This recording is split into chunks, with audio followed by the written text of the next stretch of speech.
بسم اللہ الرحمن الرحیم الحمدللہ رب العالمین والصلاة والسلام علی رسولہ الکریم اما بعد رب اشرح لی صدری ویسر لی امری واحلل عقدۃ من لسانی یفقہوا قولی. السلام علیکم ورحمۃ اللہ وبرکاتہ. May peace, blessings and mercy of Almighty Allah be on all of you.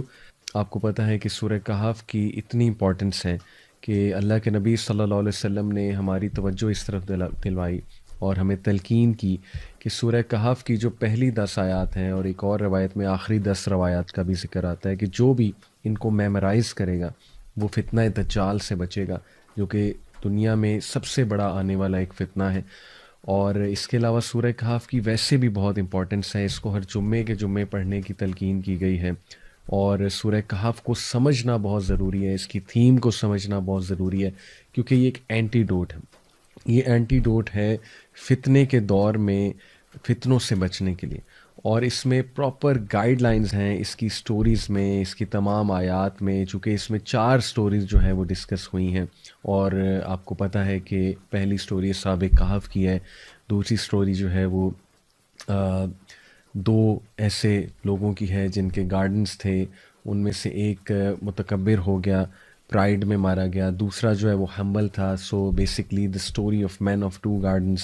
اور تیسری جو ہے وہ it is the story of موسیٰ علیہ السلام اینڈ خضر علیہ السلام، دا گریٹ جرنی آف موسیٰ علیہ السلام ود خضر.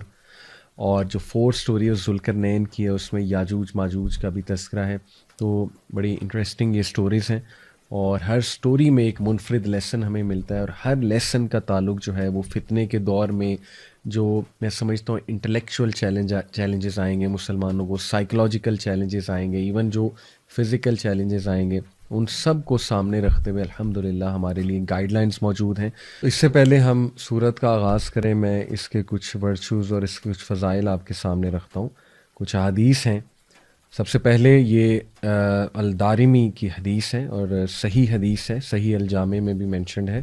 ابو سعید الخدری رضی اللہ عنہ کہتے ہیں کہ whoever reads سورہ کہف on the night of Jummah, he will have a light that will stretch between him and the ancient Kaaba. اور ظاہر ہے کہ یہ مرفوع حدیث ہے. اسی طرح ایک اور حدیث ہے حاکم کی البہیقی کی، whoever reads سورہ کہف on the day of Jummah will have a light that will shine from him from one Friday to the next. یہ بھی بالکل صحیح حدیث ہے. اور تیسری ابن عمر صلی اللہ عنہ سے مروی ہے کہ اللہ کے نبی صلی اللہ علیہ وسلم نے فرمایا، جو کوئی بھی سورہ کہف جمعے کے دن پڑھے گا، a light will shine for him from beneath his feet to the clouds of the sky. وہ روشنی کی مانند اس کے لیے چمکے گی، اور بلکہ ایک روشنی اس کے لیے چمکے گی جو کہ اس کے فیٹ سے لے کے کلاؤڈز آف اسکائی تک جائے گی، اور جو قیامت والے دن بھی اس کے لیے شائن کرے گی. which will shine for him on the day of resurrection and he will be forgiven his sins between the 2 Fridays. سبحان اللہ. جو مائنر سنز اس نے کیے ہوئے ہیں ایک فرائیڈے سے دوسرے فرائیڈے تک، وہ اللہ سبحانہ تعالیٰ معاف کر دیں گے. تو یہ بھی صحیح حدیث ہے.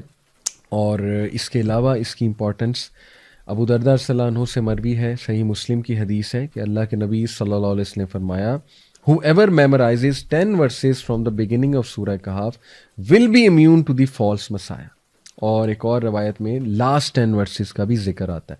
اس کا مطلب یہ ہے کہ خصوصاً پہلی 10 آیات اور لاسٹ 10 آیات کو سمجھنا اور میمورائز کرنا یہ بہت ضروری ہے فتنہ دجال کو سمجھنے کے لیے، کیونکہ اس میں کچھ ایسے لیسنز ہیں جو انشاءاللہ ہم ڈسکس کریں گے، جو انسان کو اسٹرینتھ دیں گے اس فتنے کو جاننے میں بھی، پہچاننے میں، آئیڈینٹیفائی کرنے میں. کیونکہ ہر ایک تو آئیڈینٹیفائی فتنہ دجال کو یا دجال کو کر بھی نہیں پائے گا، اور اس کو میمورائز کرنا اور اس کو ریسائٹ کرنا ڈیورنگ دیٹ ٹائم ان آیات کو. اور انفیکٹ دجال اللہ نہ کرے کو فیس کرے، لیکن دجال سامنے آ جائے تو پھر اس کے سامنے بھی ریسائٹ کرنے کا بائی ہارٹ جس کو یاد ہوگی، اس کا جو ہے وہ بڑا فائدہ ہے. فتنہ دجال کے حوالے سے بھی کچھ میں انشاءاللہ ڈسکس کرنا چاہوں گا، آپ کے سامنے روایات رکھنا چاہوں گا تاکہ اس فتنے کو بھی ہم انڈرسٹینڈ کریں. دیکھیں، دجال کے آنے سے پہلے اس کے لیے ایک ایسی دنیا بنائی جائے گی، اس کے جو ظاہر ہے ساتھی ہیں، جو مددگار ہیں، اوبیسلی جو باطل ہے، وہ ایک سٹیج سیٹ کریں گے. دے ول سیٹ اے سٹیج، اور اس سٹیج میں 2 چیزیں بہت ضروری ہیں، کیونکہ دجال، دا ورڈ دجال is derive from the root word دجل، which means extreme deception, دھوکا. تو ایک تو ایسی دنیا قائم ہوگی which is full of fakeness, fake world اور فیک ویلیوز لوگوں کی, اور گاڈلی ورلڈ آرڈر سے نکل کے لوگ ٹوٹلی اپوزٹ ورلڈ آرڈر پہ آ جائیں گے, اور ہر چیز الٹی ہونے لگے گی. یعنی سچ جھوٹ لگنے لگے گا, جھوٹ سچ لگنے لگے گا, اور ایکسٹریم پروپیگنڈے کا جو ہے وہ دور ہوگا, اور ایکسٹریم ایلوژنس کا, ہیلوسینیشنس کا دور ہوگا. لوگ ببل میں رہ رہے ہوں گے, فیک لائفز گزار رہے ہوں گے لوگ, اور کمپلیٹلی آخرت سے مطلب انکنسرنڈ, اور بس دنیا دنیا دنیا, اور ایکسیسو مٹیریلزم, سکسیس کی ڈیفینیشن چینج ہو چکی ہوگی اس دور میں. اور لوگ جو ہے وہ ایسی ایسی چیزیں وٹنس کریں گے جو شاید اس دور سے 20-30 سال پہلے ناممکنات میں سے تھیں, لیکن اب وہ نہ صرف ممکنات ہو گئی ہیں بلکہ وہ اس زمانے کے ایتھوز کا حصہ بن جائیں گی. فار ایگزامپل میں آپ کو مثال دیتا ہوں کہ LGBTQ, یعنی آج سے 50 سال پہلے کسی نے سوچا بھی نہیں تھا کہ اس کو پسند کیا جائے گا, پروموٹ کیا جائے گا, حلال کیا جائے گا, اور اس کی ریلیز نکلیں گی اس کی سپورٹ میں. لیکن دیکھ لیں آج یہ سب کچھ ہو رہا ہے, اور بھی بہت کچھ ہو رہا ہے. تو ایک تو اے ورلڈ فل آف فیکنس, اور دوسرا a world full of deception, extreme deception. دیکھیں ڈسیپشن اور لائے میں فرق ہے. جھوٹ پکڑا جاتا ہے, ٹھیک ہے, اگر کوئی جھوٹ بول رہا ہے وہ پکڑا جائے گا. لیکن ڈسیپشن کیا ہے؟ ڈسیپشن ہے کہ کچھ سچ کو مکس کر دیا جائے, کچھ ٹھیک چیزوں کو مکس کر دیا جائے, لیکن زیادہ تر باطل ہو, زیادہ تر جھوٹ ہو. تو دس از ویری ڈینجرس. اور اللہ معاف کرے, جب آپ دیکھتے ہیں میڈیا کی طرف, دا وے میڈیا پریزنٹس تھنگس, آپ دیکھیں نا آج کا انسان کتنی جلدی انفلوئنس ہو سکتا ہے چیزوں سے. یعنی اتنا آسان ہے کسی کو انفلوئنس کرنا آج کے دور میں کہ ایک کلپ لگایا, اس کے پیچھے بڑا زبردست سا میوزک لگایا, ایک ٹیون لگائی, اس کے بعد کچھ اپنی بات کر دی, تو آپ دیکھیں فوراً سے انسان جو ہے اس بات کو مان لیتا ہے اور اس سے انفلوئنس ہو جاتا ہے.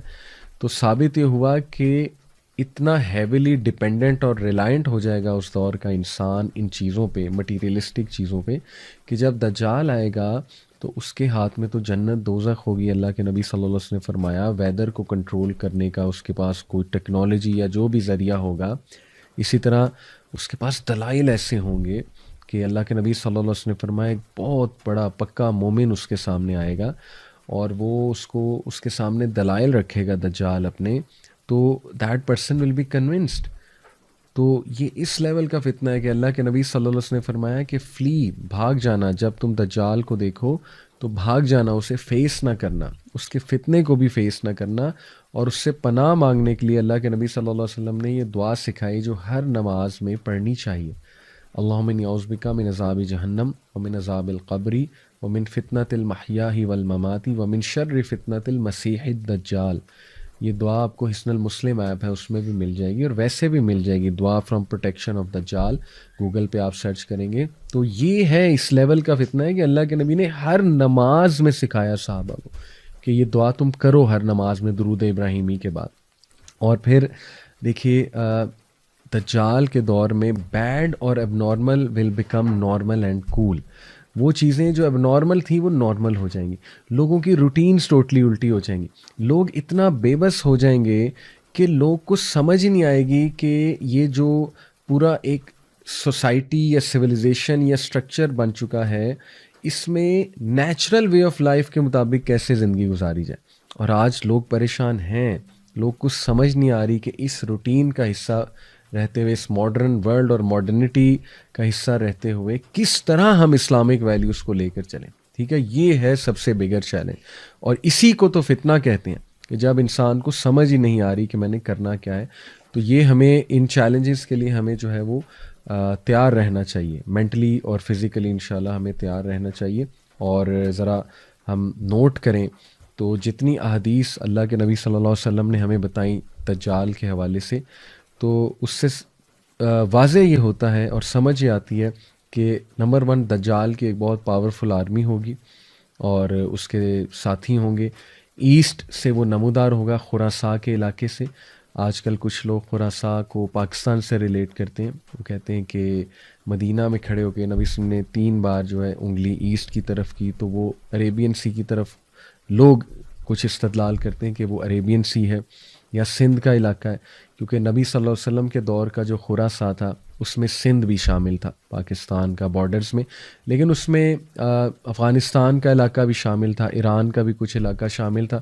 تو یہ استدلال ناٹ شور کہ ہم حتمی یہ کہہ سکتے ہیں کہ پاکستان سے نکلنا ہے اس نے یا سندھ سے نکلنا ہے، عریبین سی سے نکلنا ہے. ظاہر ہے کچھ لوگ ریلیٹ کرتے ہیں کہ گوادر کے آگے جا کے عریبین سی میں ایک بہت پرانا مندر بھی ہے کالی ماتا کا، اور ہو سکتا ہے وہ ہو وہ جگہ جہاں تمیم الداری گئے تھے. وہ فیمس حدیث آپ لوگوں نے سنی ہے، ایک صحابی جو اس وقت کرسچن تھے، ان کا جہاز ایک مہینے جو سمندر تھا اس میں ظاہر ہے لہروں کی وجہ سے دے گاٹ لاسٹ، ایک مہینے تک وہ لاسٹ رہے. اس کے بعد ایک آئی لینڈ کے پاس جا کے ان کا جہاز لگا، اور پھر وہ بتاتے ہیں کہ ان کی ملاقات ہوئی دجال سے، جساسہ سے، جو کہ ایک جانور نما کریچر تھا. اور دجال کو جب انہوں نے دیکھا، ایکسپلین کیا کہ ایک بہت ہی ہیوی ویٹ لفٹنگ جیسے کرنے والا ایک انسان ہوتا ہے، براڈ شولڈرز، وہ زنجیروں سے جکڑا ہوا تھا. اور وہ کہتے ہیں کہ آج تک میں نے کسی کو اس طرح جکڑے ہوئے نہیں دیکھا، اتنا وہ اسٹرانگلی جکڑا ہوا تھا. کچھ سوالات اس نے کیے ان سے، اور پھر وہ آ کے سارا واقعہ تمیم الداری نے نبی اکرم صلی اللہ علیہ وسلم کو سنایا، اور اللہ کے نبی نے اکنالج کیا کہ ہاں تم نے اسی کو، تمہاری اسی سے ملاقات ہوئی ہے. تو یہ اپنے طرف واقعات بالکل ٹھیک ہیں. اس پہ بھی ایک ڈسکشن اسکالرز میں موجود ہے کہ وہ آئی لینڈ ایگزیکٹلی ہے کہاں. کچھ اسکالرز کہتے ہیں کہ وہ، یہ میں آپ کو بس ویوز بتا رہا ہوں، مختلف لوگوں کی آراء آپ کے سامنے رکھ رہا ہوں، لیکن ایٹ دی اینڈ یہ بات یاد رکھیں کہ اللہ تعالیٰ نوز بیسٹ کہ کیا معاملہ ہے. اور اس انفارمیشن سے زیادہ جو امپورٹنٹ انفارمیشن ہے وہ یہ ہے کہ اس سے بچنا کیسے ہے. اس میں اتنی کھوج نہیں لگانی چاہیے کہ وہ ایگزیکٹلی ہے کہاں، کیونکہ اس کا کوئی فائدہ نہیں ہے، بلکہ فائدہ اس بات کا ہے کہ ایکچولی اس کے فتنے سے بچنا کیسے. تو دیکھیں ایک اسکالرس کے درمیان ڈسکشن موجود ہے. ایک اسکالر جو ہے وہ کہتے ہیں، دیر از اے گروپ آف اسکالر جو کہتے ہیں کہ دجال ڈفرینٹ ٹائمز میں فزیکل فارم میں آیا ہے، آ سکا. نبی صلی اللہ علیہ وسلم کے دور میں ایک شخص تھا ابن سیاد، اور کافی صحابہ کا گمان ہے کہ وہ دجال تھا، اور نبی صلی اللہ علیہ وسلم نے بھی نہ نگیٹ کیا نہ افرم کیا. تو اس لیے وہ اسکالرس کہتے ہیں کہ ثابت یہ ہوا کہ دجال اس ٹائم پہ مے بی فزیکل فارم میں وہاں آیا ہو، اور ڈفرینٹ ایجز میں فزیکل فارم میں آتا ہو، لیکن جو باطنی طور پہ ہے وہ اس جگہ پر ہے، اور وہاں سے وہ فزیکلی ٹرانسفارم ہو سکتا ہے. واللہ عالم. یہ ایک ویو ہے، لیکن یہ کہ اگین میں کہوں گا کہ ہمیں زیادہ ان باتوں میں کھوج اتنی لگانے کی ضرورت نہیں ہے. ہمیں جو پتہ ہے وہ یہ ہے کہ اس نے جب نمودار ہونا ہے تو ایک بہت بڑا فتنہ ہوگا، and we have to be really careful, اور ہمیں اپنی پروٹیکشن جو ہے اس کا انتظام کرنا چاہیے. یہ ہے اصل بات. تو بہرحال دجال جب آئے گا تو حدیث سے اور روایات سے یہ واضح تو ہوتا ہے کہ اس کے پاس ایک بہت پاورفل آرمی ہوگی، اور اینٹی اسلام پروپیگنڈا، بہت ہی سوفسٹیکیٹڈ اینٹی اسلامک پروپیگنڈا ہوگا اس کے پاس. اور وہ پروپیگنڈا میڈیا کا پروپیگنڈا ہے، انتہائی ایکسٹریملی سوفسٹیکیٹڈ.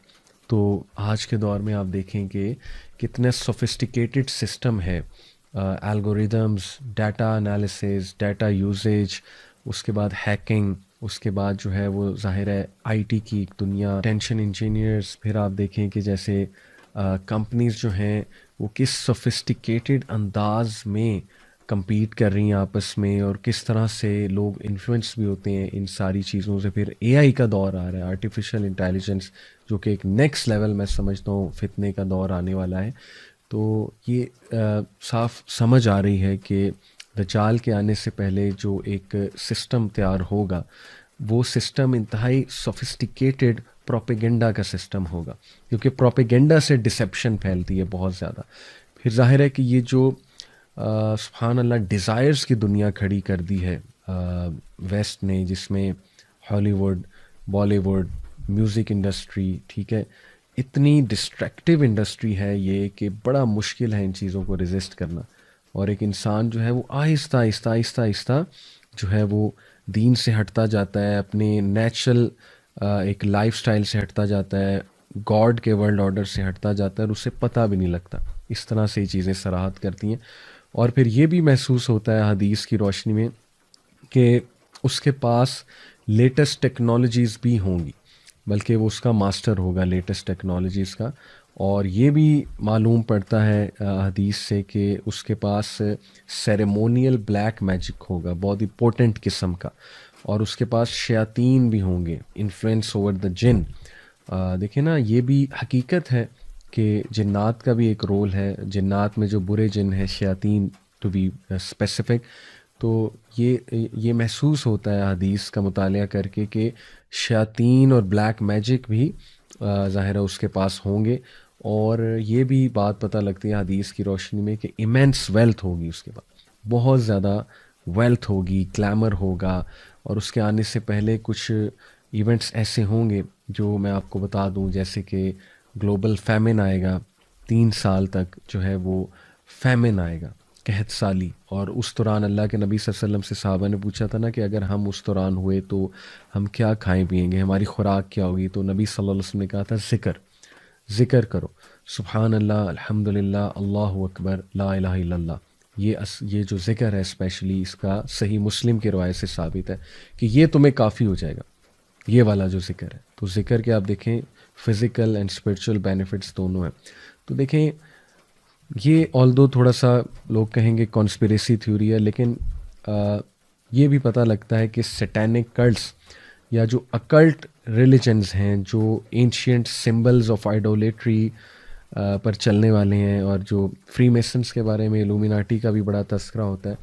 تو دیکھیں یہ کلٹس ایک حقیقت تو ہیں، سیٹینک کلٹس اور یہ جو اکلٹسٹ ہوتے ہیں.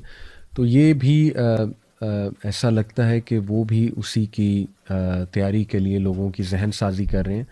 اور may be they are part of the دجالی فتنہ اینڈ دا دجال ورلڈ آرڈر ایز ویل. تو اس میں کچھ پری ایونٹس جو اس سے پہلے ہوں گے انشاءاللہ وہ میں آپ کے سامنے رکھتا ہوں. اللہ کے نبی صلی اللہ علیہ وسلم نے فرمایا، مسند احمد کی حدیث ہے، verily preceding the false messiah will be years of deception. دجال کے آنے سے پہلے ایکسٹریم ڈسیپشن کے ایئرز ہوں گے، یعنی اتنا لوگ کھو جائیں گے اس ڈسیپشن میں کہ سچ جھوٹ لگے گا اور جھوٹ جو ہے وہ سچ لگے گا، اور ہر چیز اپوزٹ ہونے لگے گی. اور بے حیائی جو ہے اس کی ڈیفینیشن ہی چینج ہو جائے گی، ٹرمینالوجیز ہی چینج ہو جائیں گی. لوگ جو ہے وہ جسٹیفائی کرنے لگیں گے سارے گناہوں کو، ساری چیزوں کو. تو یہ ایکسٹریم ایئرز آف ڈسیپشن ہے فالس مسایا سے کے آنے سے پہلے. اور پھر فرمایا، in which the truth are belied and the liars are believed, the trustworthy are discredited and the treacherous are trusted and the disgraceful speak. یعنی آپ سبحان اللہ دیکھیں کہ ہمارے نبی نے کلیئرلی بتا دیا کہ یہ معاملات چل رہے ہوں گے، اور باقاعدہ ڈسیٹفل اور ڈسگریسفل لوگوں کو ٹرسٹ کیا جائے گا، اور بلکہ وہ لوگوں سے مخاطب ہوں گے اور لوگ ان کو گلوبل ورلڈ لیڈر سمجھیں گے، ان ڈسیپٹیو لوگوں کو. تو سبحان اللہ، اس میں زیادہ ڈیٹیل میں مجھے جانے کی ضرورت نہیں ہے، آپ لوگ سمجھ جائیں گے بہت اچھے سے، جس کی کچھ نظر ہے ظاہر ہے کرنٹ افیئرس پہ کہ what actually is going to happen. سبحان اللہ. تو باقی یہ کہ انشاءاللہ مزید میں آپ کے سامنے جو ہے وہ احادیث رکھتا ہوں کہ اللہ کے نبی صلی اللہ علیہ وسلم نے، صحیح مسلم کی روایت ہے، یہ فرمایا کہ the people will flee from the false messiah into the mountains. اور یہ کون لوگ ہیں جو بچنا چاہتے ہیں؟ کہ لوگ دجال سے بچنے کے لیے، فالس مسیحا سے بچنے کے لیے پہاڑوں کا رخ کریں گے. اور یہ صحابیہ جو رپورٹ کر رہی ہیں اس حدیث کو، ام شارق، یہ کہتی ہیں کہ یا رسول اللہ، where will be the Arabs on that day? یا رسول اللہ، عربز کہاں ہوں گے اس دن؟ اللہ کے نبی صلی اللہ علیہ وسلم نے فرمایا، ہم قلیل، دے ول بی فیو، وہ بہت کم ہوں گے. اور یہ صحیح مسلم کی روایت ہے، حدیث نمبر 2945. تو یہ بھی اس کے آنے سے پہلے ایک سائن. اور مڈل ایسٹ میں جو اس وقت حالات ہیں آپ کے سامنے ہیں، اور آپ کو چاہیے کہ مزید کرنٹ افیئرس پہ ایک نظر رکھیں، اور ہمیں چاہیے کہ تیاری. جسٹ ٹو کنکلوڈ، جو فتنہ دجال ہوگا اور جو اس کی ایج ہوگی، اس کے کچھ ایٹریبیوٹس دوبارہ آپ کے سامنے رکھتا ہوں کہ اس میں ایکسٹریم اگنورنس، مس انفارمیشن ہوگی، ایکسٹریم کنفیوژن کا دور ہوگا، ان ہیلدی فوڈ ہوگا، فیک لوگ ہوں گے، فیک آئیڈینٹی ہوگی، فیکنس ہوگی، ایک آرٹیفیشل دنیا ہوگی، اور ایکسٹریملی مٹیریلسٹک ہو جائیں گے لوگ، مٹیریلزم سے امپریس ہونے والے ہو جائیں گے، اور پھر دجال کو ریزسٹ کرنا ان کے لیے بہت مشکل ہو جائے گا. اور کچھ لحاف جو دجال لوگوں کے مائنڈز پر ظاہر ہے وہ لحاف آئیں گے تاکہ وہ ٹروتھ کو ریکگنائز نہ کر سکیں. اس میں ایک لیئر آف مس انفارمیشن ہے، layer of so called scientific آ ہے، لیئر آف ایکسٹریم ایلوژن ہے، اور لیئر آف گلیمر ہے. تو یہ آج کا دور ہے، اس میں کوئی دوسری رائے نہیں ہے. میں دعا کرتا ہوں اللہ تعالیٰ ہمیں فتنہ دجال سے محفوظ رکھے. اپنا خیال رکھیں. انشاءاللہ دوسری ایپیسوڈ میں آپ سے ملاقات ہوتی ہے. السلام علیکم ورحمۃ اللہ وبرکاتہ.